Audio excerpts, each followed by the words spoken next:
Hi, it's good to be back after a couple of weeks break, and I hope you've enjoyed the services that the moderator put on for us. This is the first time I've spoken with you or to you in 2021, and not only do I hope this is a good year, but I pray for all of us, for health, for recovery for those who are ill, and for strength to keep going, even though this is difficult and disappointing. I hope that soon we will be back in our church premises, but there's a few things to do, not least for this lockdown to finish first. I want to use the reading from the lectionary today, which is Psalm 139. It's a pretty famous psalm. There are parts of it that are very well known, and I'll read it through just now. You have searched me, Lord, and you know me. You know when I sit and when I rise. You perceive my thoughts from afar. You discern my going out and my lying down. You're familiar with all my ways. Before a word is on my tongue, O Lord, you know it completely. You hem me in, behind and before me, and you lay your hand upon me. Such knowledge is too wonderful for me, too lofty for me to attain. Where can I go from your spirit? Where can I flee from your presence? If I go up to the heavens, you're there. If I make my bed in the depths, you're there. If I rise on the wings of the dawn, if I settle on the far side of the sea, even there your hand will guide me, your right hand will hold me fast. If I say, surely the darkness will hide me, and the light become night around me, even the darkness will not be dark to you. The night will shine like the day, for darkness is as light to you. For you created my inmost being, you knit me together in my mother's womb.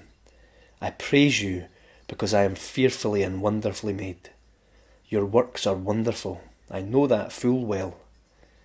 My frame was not hidden from you when I was made in the secret place, when I was woven together in the depths of the earth. Your eyes saw my unformed body.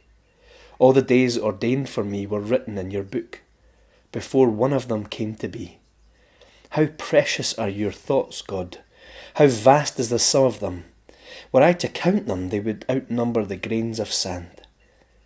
When I awake, I'm still with you. If only you, God, would slay the wicked. Away from me, you who are bloodthirsty. They speak of you with evil intent. Your adversaries misuse your name.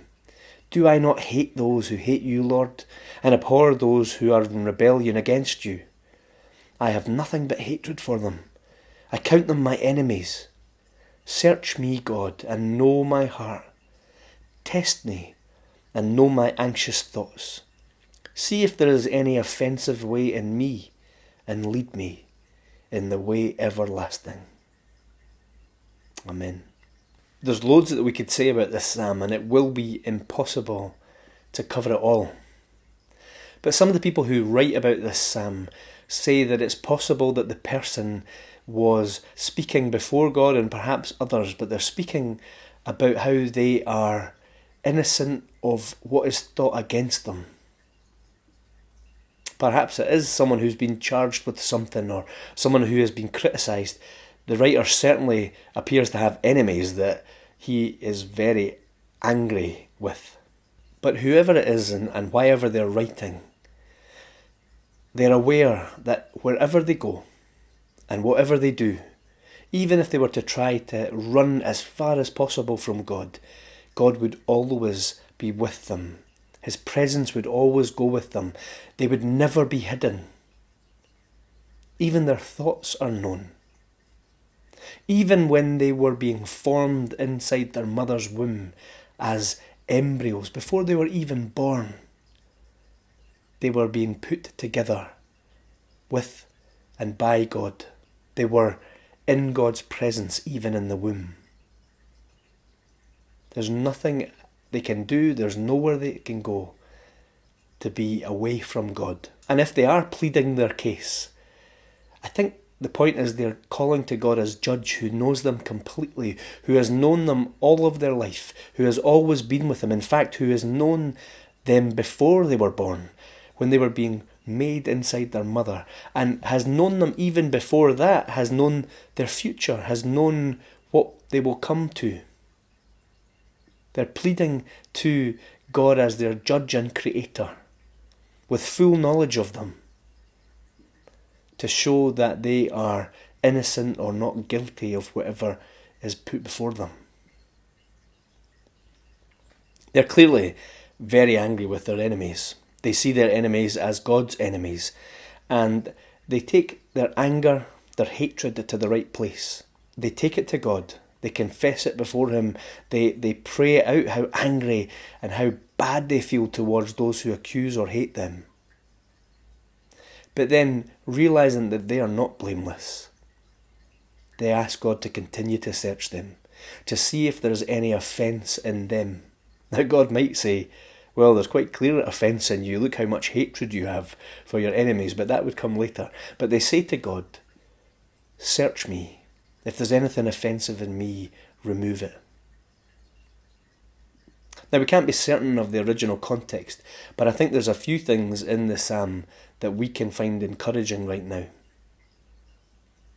In the midst of the chaos, maybe the anger, certainly the depression of COVID-19, in another lockdown, with the uncertainty and fear that many of you are facing with your jobs and income, with all of the anxiety, maybe the difficulty of having the kids at home all day and trying to school them while doing your job at the same time, all of these things. In the midst of all of this, you are not hidden from God. He is present with you at all times. At a time when we can't be together as a church congregation, as a community of Christians, we are just as much in the presence of God as ever. God is with us no matter where we are. At a time of great uncertainty, God knows the future. He's mapped it out. And if we worry whether God knows us or cares about us, if we're important to God, then this is a deeply personal psalm. Sometimes Christians are criticised for being too personal about God, as if they're the only person on the planet, and sometimes that's a valid criticism. But here in Psalm 139, we have the evidence that God knows us individually. He was there as we were formed. Before we were even born, God was with us. He knew us. He knew our future and the plans for us. And He thought of us and thinks of us deeply. The psalm writer talks about how awesome that is, that God should think of them, of all the billions of people, that God should know them and think of them. Nowhere is God's love for us seen more than in Jesus Christ. And Jesus said something slightly different from the psalm writer. Jesus didn't encourage us to hate our enemies, although we should be honest about that and confess that to God. Jesus encouraged us to love our enemies, to do good to those who harm or persecute us. Christians are not to retaliate or to act against others in anger, but instead we leave that with God and allow Him to be judge. Jesus taught us that we should look to our own sins and our own faults before those of other people. So as you struggle in the chaos of lockdown and of this COVID crisis, as you perhaps wonder whether you matter to God, as you may feel you have enemies, some of you will have people who are causing you great concern, but it might also be people you consider political enemies or people that you really can't stand. Jesus taught us to love our enemies. Take our anger and any hatred we might feel. Don't deny it, but take it to God. Allow Him to deal with it. May you know God's blessing, God's presence, God's comfort, even if you are in the darkest of times right now. May that darkness become the light of day as you recognise He is with you. Jesus went to the greatest depths of death and hell for us. And He is in whatever situation you are experiencing right now. May you know His blessing today and His comfort. Amen.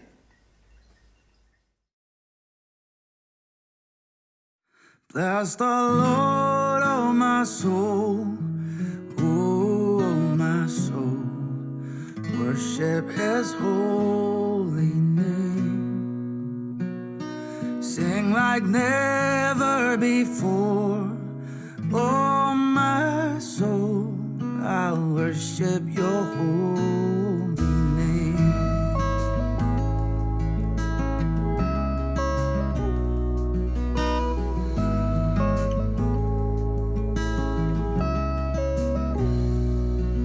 The sun comes up, it's a new day dawning.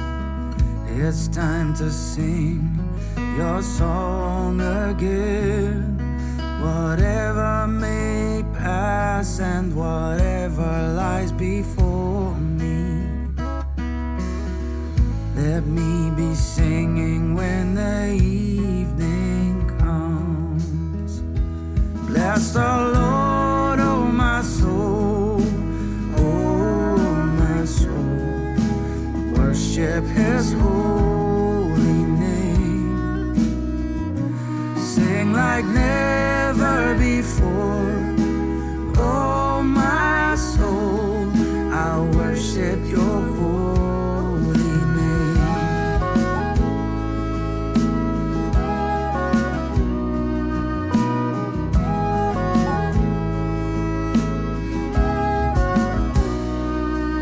You're rich in love and you're slow to anger. Your name is great and your heart is kind.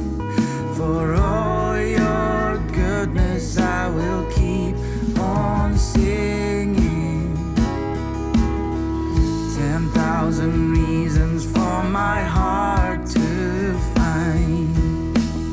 And bless the Lord, oh my soul, oh my soul, worship His holy name. Sing like never before, oh my soul, I'll worship your holy name.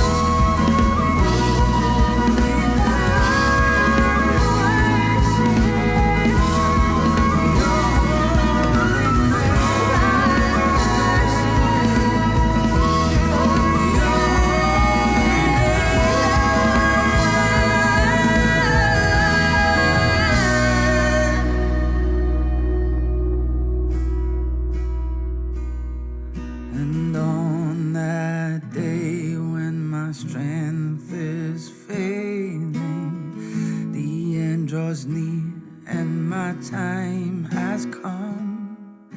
Still my soul will sing your praise unending. 10,000 years and then forevermore.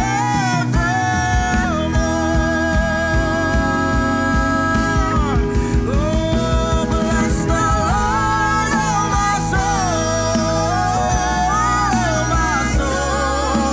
worship His holy name. And sing like never before, oh my soul, I worship your holy name, your holy name. I bless the Lord, oh my